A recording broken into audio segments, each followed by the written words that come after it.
Assalamu alaikum. This is Fasih, And I'm Laura. and welcome to the Theology Side Quest, where we will be discussing the similarities between the first three commandments to what it can be found in the Quran. Our first series, we were asking, says who? And now we'll be asking, say what? Yes. What are they saying?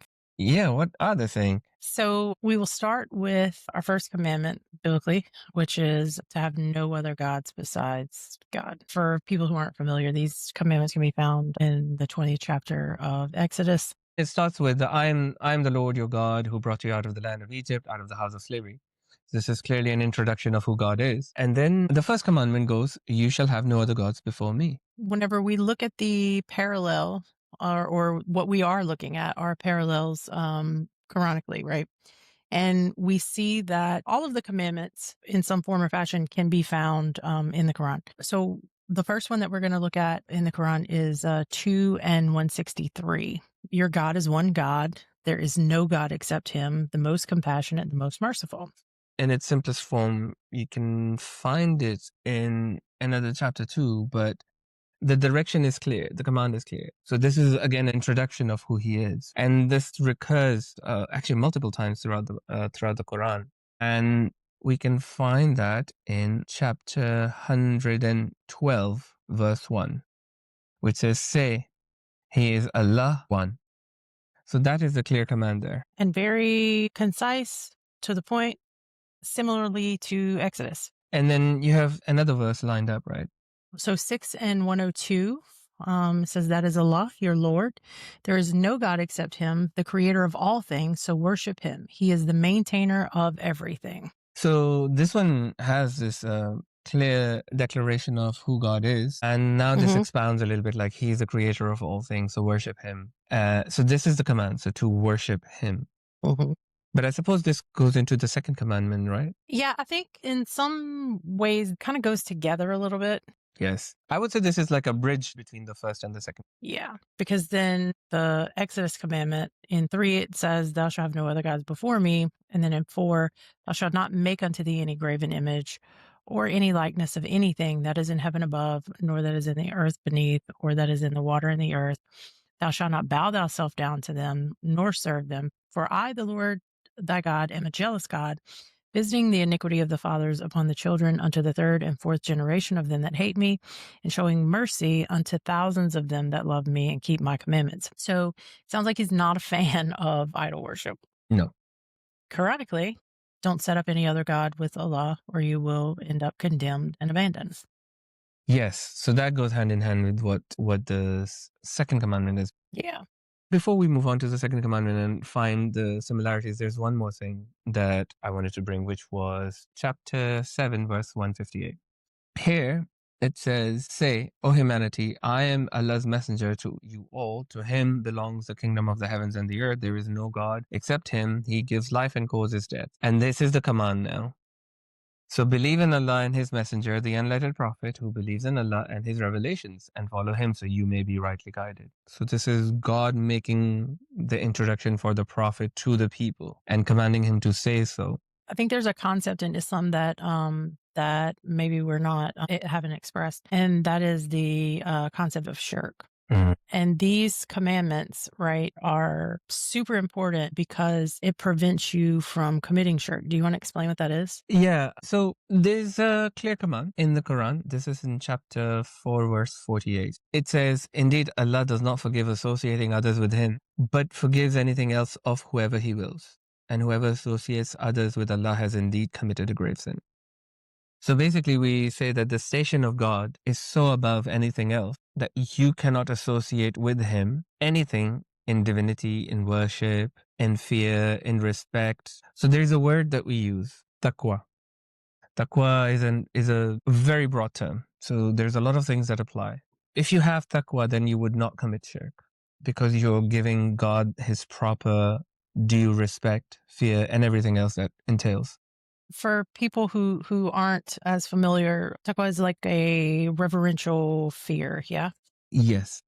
Reverence would probably translate, but maybe not quite to the extent that taqwa is used. When it comes to shirk, if you are associating somebody with God in his divinity. So who are you worshiping? There's this line that gets blurred. Who are you really fearing? Who are you really respecting? Who are you really worshiping? So we don't do that. We accept that the prophets are sent by God. So that's the connection. But then where we draw the line is saying, yeah, this prophet has divinity. Yeah, Yeah. that person has divinity. We cannot say that. We should not. We never say that. And so equalizing someone with God as well, or with Allah, is the same thing. We've been looking at the Christian paradigm of Trinity because we have all flavors of Christian. It just depends on what your particular belief is. But generally, that there's either going to be that Jesus is believed to be a direct incarnation of God, or that he is somehow equal to God.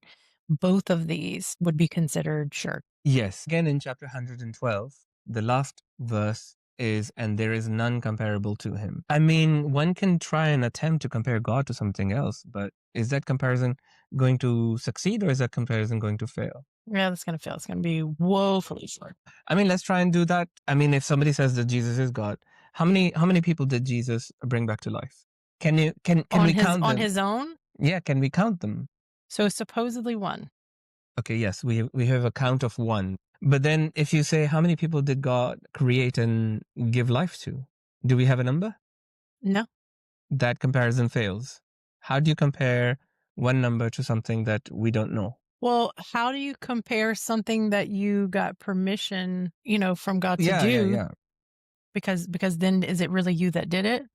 Or did, were you granted some power and authority by So it's this comparison. So this verse is really deep meaning, and there is none comparable Yeah. to him, because you can attempt to compare, but you will fail in your Right. comparison. So how do you say a sentence that requires everything else to fail and only one to succeed, the one true God? There is none comparable to him, because you cannot quantify. It's this What do I always say? quantifiable thing. Yeah, What you can't qualify, you can't quantify? that's what you say, right? Yeah. But then there's other spiritual meanings as well. Like, how do we create the spirit that we have? No, God creates all these spirits, right? So this is another one. Yeah. As we move into the second commandment, which would be, to have no idols, no graven images, the Exodus 20 and 4, then we look at 436 in the Quran, which says, worship Allah and associate none with him, and be kind to parents, relatives, orphans, the poor, near and distant neighbors, close friends, travelers, and those in your possession. Surely Allah does not like whoever is arrogant and boastful. So your first line here, worship Allah and associate none with him. This is the same principle as don't make an idol and worship it.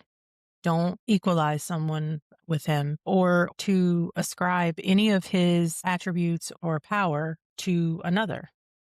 There is no one who does anything except by permission of Allah. And then there's another verse, 42:11. He is the originator of the heavens and the earth. He has made for you spouses from among yourselves, and made mates for cattle as well, multiplying you both. There is nothing like him, for he alone is the all-hearing, all-seeing. So now there's Sami'ul Basir, the two names that are being used, right? So the one that is all-hearing and all-seeing. And we know that there's no one else who is all hearing and all seeing. One can try and draw a comparison. Would we be able to do that? Do you know what comes to mind is, if a tree falls in the forest and nobody sees it, did the tree fall? Yes, The Schrodinger's tree? because because God is all seeing. He knows that the tree fell, and he saw the tree fell. So yeah, this is We're now going to we're moving into affectionately name this as Schrodinger's tree. So it's one of those things where, again, you can try and compare it. There's none comparable to him. So I think Yes. the second commandment, right? You shall not make for yourself an idol. So it's covering all bases, like in these words. But there's nothing in the creation that can compare to the Creator. Exactly. Is simply what it means. And how could a creation compare to the one who created it, right? Yes. So then we move to 6 and 151. Say, O prophet, come, let me recite to you what your Lord has forbidden to you. Do not associate others with him in worship. This is super interesting. We were talking earlier about Satan whenever he brought Jesus up to the mountain to tempt him, right? Yes. And what was your take? So Satan is saying to Jesus to worship Satan, right? And my question was, if people are worshiping Jesus and Jesus says, worship the Lord your God and serve him only. So he's pointing to something else. He doesn't say to Satan, you have to worship me, right? But then when people worship Jesus, isn't that what? So what Satan says to him is I'll give you all this. He's got him up here. He's showing him all the kingdoms. Yes. And and he's saying, if you'll fall down and worship me, I'll give you all this. How can you give God something that already belongs to him? Like Satan was not recognizing Jesus as God. And then Jesus tells him, basically get them behind me, for it is written, you shall worship the Lord, your God, and him only shall you serve. He didn't tell him, you should be worshiping me. He's telling him, we worship someone else. Yes. Whenever he tells him to bow down. Imagine the incongruity here. You're talking to this person, and arguably Satan has an acute awareness of God. That's what I was about to say, because Satan knows God. Right. He already knows who God is. So if there's a triune nature of God, then he should already be aware of that. Sure, because it talks about I think it's like in Job, where he's presenting himself to God, and he's telling him, you should worship the Lord your God and only him should you serve. He's not talking about a generalization. He's talking to Satan himself, right? He's not saying you should be worshiping me. He's saying you should be worshiping God. I find that interesting. The way I said it was, isn't Satan winning if people worship Jesus? Because they're worshiping the creation rather than the creator, right? Sure. Okay. So think about the quote. If Satan is all for bringing people away from God, like the things that Jesus was presenting to him were all scriptural, and these were all supposed to be things that came from God. So even in all this, Jesus is pointing him back to someone else. Yes. He's never making a claim, this is who I am. The other thing I wanted to bring up was in Matthew chapter 6, verse 24 and Luke 16:3, it's Jesus is quoted as saying, you cannot serve both God and money, right? And this is again a comparison to the association one of part. these versions says mammon, and that's a little Mammon? different. Yeah. What does that mean? It's like reward, like an accolade. I don't think money is the exact translation. Let me look at the Greek. Mammona is wealth and riches of Chaldee origin, confidence, that is wealth personified. Mammonas, avarice, deified. So basically the deification of money. Semitic mammonas, a Semitic term for the treasure a person trusts in, is translated as mammon, as is probably an Aramaic term related to the Hebrew term aman, to trust.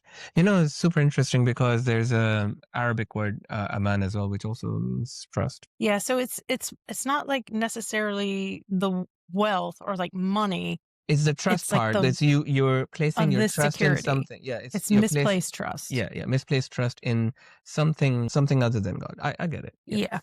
Okay. And then chapter 6, 103. I found this verse really interesting when I was doing this comparison, right, to the second commandment here. No vision can encompass him, but he encompasses all vision, for he is the most subtle, all aware. Again, this comparison, like how is it that we can make an idol for something that cannot be perceived through vision? Understand? So it's nothing you can create with your own hands that could ever match what God possibly looks like. There's a little bit of a scientific implication to this as well. And it goes like this, that, if there's a two-dimensional sheet of paper, and imagine there's beings that live on this two-dimensional sheet. They have no concept of what is up and what is down. They can only go forward, backwards, left or right. They can only look that way. In 2D.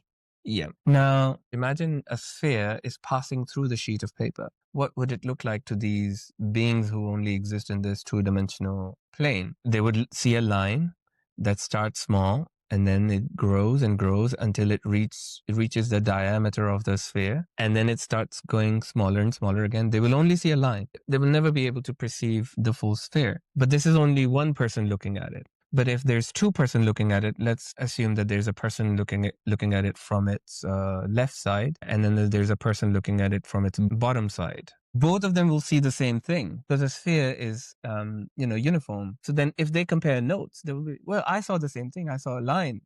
I saw a dot appear, and then it transformed into a line, and then it reached a maximum, and then it went down to a point again, and then it disappeared. They will never be able to describe what a sphere is. In the same way, we will never be able to describe what God is in terms of physical appearance. But perception is reality. To them, that is a line. Yes. Guys, you just don't know the inside joke on that. I think you hate that one. Maybe not. But this is an interesting one. Okay. So we're going to end the second commandment here. Let's go to the third commandment. So this one is to not take the name of God in vain. But let's read Exodus 20, verse 7. You shall not take the name of the Lord your God in vain, for the Lord will not leave anyone unpunished who takes his name in vain. And 7 and 180, Allah has the most beautiful names. Call upon him by them, and keep away from those who abuse his names. They will be punished for what they used to do. That carries a lot of weight. Yes. Listen, I'm going to tell you something. We who have discussions with people, sometimes on a daily basis, who say, for instance, Allah is not God, or Allah is this, Allah is that. You are, which would be news to the Arab Christians, by the way. It would be, it would be news to them. Because all Allah is the Arabic word for God. But it's a slippery slope, right? And we all have to be careful. The things that we say whenever we are attributing, using any of the names of God. I mean, let me just read the first verse of Genesis in Arabic. Shall I do that? You shall. This is Genesis 1:1. Genesis called Takween in Arabic. The first verse goes, "في البدء خلق الله السماوات والأرض." Guys, the name Allah is right there. In the beginning, what happened? Created the heavens and the earth. Who did? Allah. Shocking. And I think we often have this discussion of what name would Jesus have said in Aramaic and Hebrew. So yes. And sometimes they come up and say he would have said Yahweh. And yet do you know what's interesting? Oh, I was about to lead right into that. That we never see anywhere Jesus saying the word Yahweh. Well, and why is that? Because Yahweh is what? A tetragrammaton, a placeholder, because not a name. God's name is so holy to take, so it's a placeholder. So for the people who have not been privy to these conversations with us, so whenever you have several groups that say Yahweh is the name of God, and I personally know people who call God Yah, and this is not a name, right? And they'll tell you, well, this is the proper name of God, but it's not. It is a placeholder that was invented by the Israelites because the name of God was considered to be so holy that it couldn't be uttered. But then who are they calling to would be the question, which we will attempt to answer in a separate episode. Keep listening. Okay. So then we go to so there's chapter 22 and 30. Yeah. Go ahead. That is so. And whoever honors the rituals of Allah, it is best for them in the sight of their Lord. Cattle has been made lawful for you except what has already been recited to you. So shun the impurity of idolatry and shun words of falsehood. So explain idolatry in this context. Let me read then let them groom themselves, fulfill their vows, and circle the ancient house, right? So this is talking about the pilgrimage that we do. And when we do the pilgrimage, we have to recite certain names of Allah. We do say them out loud, and we remember Allah by his names. Okay, so that forms part of this ritual when you're going around the Kaaba, right? And we don't say anything else other than what Allah has revealed of his name. When it says that the meat of cattle has been made lawful for you, one of the things that is ritual in Islam is the way that animals are prepared for meat. So whenever so I think in simple terms, whenever we prepare the animals, basically when they're slaughtered, we say La ilaha illallah, there is no God except Allah. So we remember God when we are consuming basically one of his creation or preparing his creation for consumption, basically. I mean, just consider that. We do this whenever we slaughter an animal. It's done under ritual prayer. Yes. Whenever we prepare it, it's being done under ritual prayer. Whenever we consume it, it's being done under ritual prayer. So in every aspect, right? So you're mindful in every aspect of the preparation of an animal.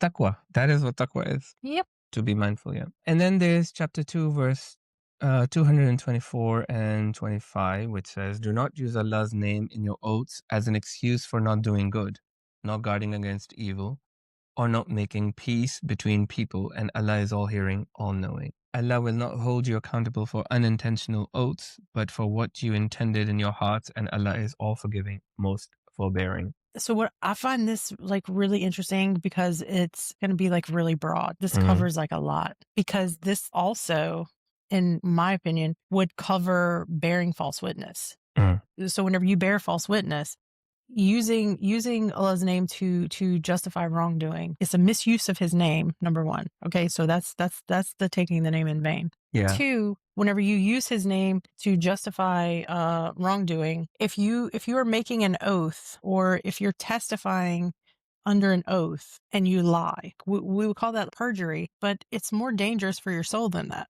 Yes. So I think that's like it's super broad, and I like everything that covers. The way that it's worded like covers a lot. Yes, it does. Simple but big. Then there's chapter 16, verse 92. "Do not be like the woman who foolishly unravels her yarn after it is firmly spun by taking your oaths as a means of deceiving one another in favor of a stronger group. Surely Allah tests you through this, and on the day of judgment, He will certainly make your differences clear to you." So simply, it's basically don't make deceiving oaths, basically, in favor of the stronger group. Be on the side of the people who really need your support. Be honorable. You don't bow to some sort of peer pressure, because if you have like an underdog and the underdog is the one who has been wronged, and say you have a rich man and you're going to find some sort of favor with Mr. Rich Man if you align yourself with him against Mr. Underdog. And so you use a lot as a covering for your deception, Yes. or your betrayal of truth. This is also ties into what we find in what we were reading earlier, right? In Matthew 6:24. You cannot serve both God and Yes. Mammon, right? So it's Yep. you placing trust in something else other than Allah. Yes. I mean, this goes on into verse 94 as well, which says, "And do not take your oaths as a means of deceiving one another, or your feet will slip after they have been firm. Then you will taste the evil of hindering from the way of Allah, and you will suffer a tremendous punishment. Because the way of Allah, which has been prescribed to us, is to be honorable, to honor the promise, and to not favor the powerful and the wicked," right? So let me read chapter 2, verse 68 and verse 69, okay? "O humanity, eat from what is lawful and good on the earth, and do not follow Satan's footsteps. He is truly your sworn enemy. He only incites you to commit evil and indecency and to claim against Allah what you do not know." Again, so this would be bearing Taking false his witness name. to Right. taking his name in vain, or bearing false witness against God Himself. So if we Exactly. start saying things about God that Allah has not revealed to us, what are we really saying? Are we saying it from our minds to garner some favor? You can sometimes see this in debates, right? People will make claims about God, which sometimes are more speculative than they are declarative from God Himself, from Allah Himself. And we should avoid that. And this kind of goes back to Jesus in Matthew, where he says they're going to say, "Lord, Lord, didn't we do this in your name? And didn't we do that in your name?" Right? And meanwhile, what you did in his name was vanity. Mm. For showing off. Yeah. So I think these cover quite a bit. Mm-hmm. This last verse is chapter 7, verse 33. "Say, my Lord has only forbidden open and secret indecencies sinfulness, unjust aggression, associating with Allah, a practice He has never authorized, attributing to Allah what you do not know. Again, so this is saying things about God that God has never said Himself, right? So I would put the Trinity under this umbrella too. I mean, we discussed this in Says Who, right? It's saying all of these things which we have no backing for. We have no evidence for from the revelations, because that is what we do not know. If it's not been revealed, then it's not something that we know. So one of the things about this, what you just brought, this 738, that I would like to point out is that being misled is not an excuse, right? Because you've had the opportunity, each one of you with an intellect, right? And if you don't have an intellect, then the pen is lifted for you anyway. So we encourage everyone, if you're receiving guidance, find someone, and learn. I think you mentioned something, and the intellect and the capacity. So if somebody does have the intellect and the capacity to question, like, who really said this, which is what we previously discussed, the epistemic authority, right? Who really said this? Then saying that being misled would not be an excuse. If you aren't able, then you have a different standard. But if you are able, which, if you're able to be under the hearing of our voices right now, you're able. Yeah. You're able. Yeah. So seek knowledge and, the guidance that is being presented to you. The Quran, it does not castigate education. Like, learn. You might be surprised what you find. I think with that, we shall say goodbye to this episode, and we will cover some more commandments next time. And there's many similarities to the commandments and what the Quran offers, and we would encourage everybody to actually pick up the Quran and start reading if you're Yes. listening. And if you're not already Muslim, even if you're already Muslim, you can always benefit from a reminder. Absolutely. Assalamu alaikum wa rahmatullah.